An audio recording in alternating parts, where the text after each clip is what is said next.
guys! Welcome back to my channel. If you are new here, my name is Galy and thank you so much for watching this video.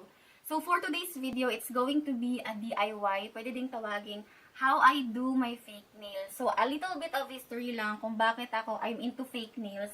It's because way back 2017 and 2018, I'm working at the food factory. Bawal ang manicure, even the colorless ones, bawal. Tapos dapat ang kuko short. So there are times na alam mo yun, gusto ko naman maging appealing yung kuko ko. So yun yung backstory guys kung bakit ako nag-venture sa fake nails. Kasi unang-una, ang fake nails kapag gusto mong tanggalin, matatanggal mo agad siya. Pangalawa, it's cheaper than acrylic. And then pangatlo, yun lang yung parang practical na way para sa akin na alam mo yun parang instant, gaganda yung kuko ko. And later, I'll answer some of your questions regarding sa fake nails kasi nag-post ako sa Facebook page kung ano yung mga questions nyo. For example, yung mga proper care, how to make it last for days and weeks. Ayan, so sasagutin ko at the end of the video. So if you wanna know guys, how I made this, please keep on watching.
Mag-question and answer portion na tayo.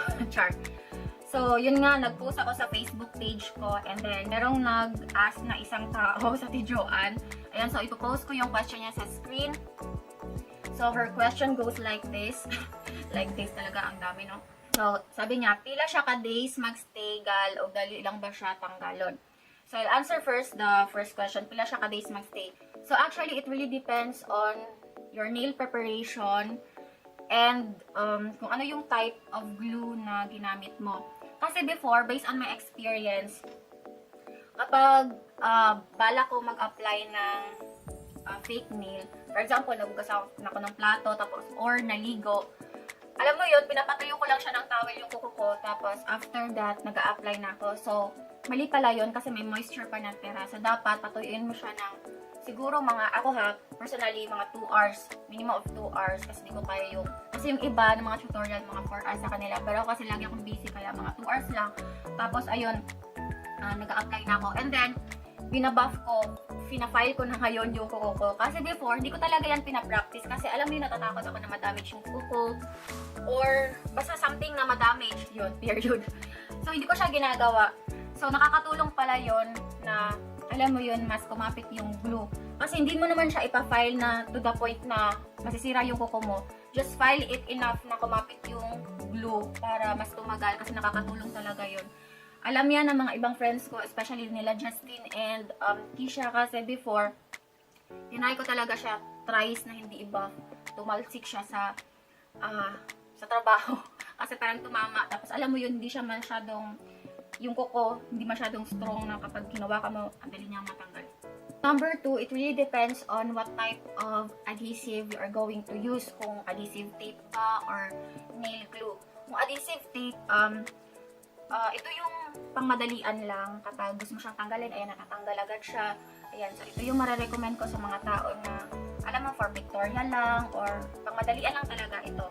Pero, ang napansin ko, kapag adhesive tape yung ginamit mo, halata talaga siya na dinikit mo lang siya kasi meron siyang pagitan. Ayan, sisilip mo na ay tape siya. Ayan. Tapos, kung nail glue naman yung gagamitin mo, I highly recommend yung water resistant kasi, for example, naligo ka, hindi naman pwede siguro na, ewan ko, hindi ko pa na-try na maligo na naka-gloves. So, mababasa eventually yung kuko mo. So, dapat water resistant. Ayan. Number 3, it really depends on how you take care of it. And then, yung lifestyle mo din. So, ako, for example, naghugas ako ng plato, gumagamit ako ng rubber gloves. Ayan.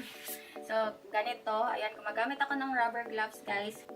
Ayan, so yun na yung lahat ng questions galing sa Facebook page. And please, ilike niyo po yung Facebook page ko. Galy Gascon po. Ayan, lahat ng mga related sa aking YouTube ay ipopost ko doon. So, salamat sa pagla-like. Ayan. So, number 2 question. So, another questions galing sa Instagram. Actually, ako yung nag-remind katinina na meron mo siyang question. Kasi isa siya sa mga nag-request last year. Pero alam mo yun, wala talaga akong time na gawa ng review. Tutorial. Ayan. So, ito yung pinaka number 1 question niya, guys. Pinaka talaga. Ano yung pinaka-fave mo na design ng fake nail design? In terms sa design, parang ano ko ba? Hindi ko masyadong naintindihan. Napaka-slow ko. Siguro kung nail art design, guys, I'm into florals kasi yun yung napansin ko na parang I'm into last year. Naka-florals ako na nail art stickers. And then sa design naman, kung sa tip ba ang minimina-tinina. Kung sa tip naman ng fake nails, regular tip yung gusto ko. Ayoko yung pointed na tip na kuko kasi alam mo yung parang pag ginagano mo nakakatusok. Ito kasing square tip, parang regular mo lang talaga siya na kuko. And kapag, ayan o, parang, basta, napaka-comfy kapag square tip lang. Number 2 question, ano yung magandang klase / brand ng fake nail? Honestly, lahat ng fake nail na na-try ko, except sa binigay ni Ate Maria na ready-made na fake nail, ay galing sa Daiso. Kaya, wala akong masasabing parang ibang maganda. Wala ko ibang marirecommend yung tamang sagot ko.